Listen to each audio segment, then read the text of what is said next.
juda og'ir ahvolda keluvdim, kolyaskada olib kelishuvdi. Qandli diabet ko'rsatkichim 25 dan oshib ketgan. Qayd qilib juda og'ir ahvolda keluvdim, kolyaskada olib kelishuvdi.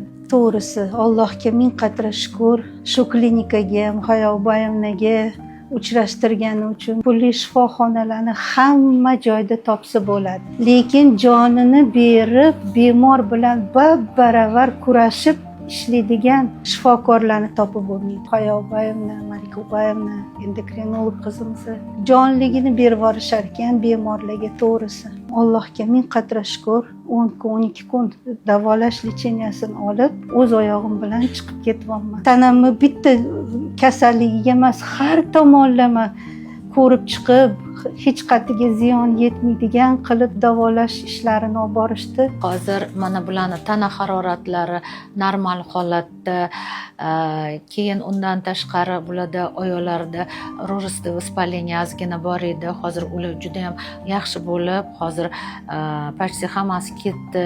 Bizani klinikaga shunchalik ishonib, mana kelib, oxirida eng kerakligi bizani yuzimizga yorug' bo'lgancha. Rahmat. Onamni oyog'i turib berganingizga. Rahmat, katta. Hammada ham shunaqa qiz bo'lsin.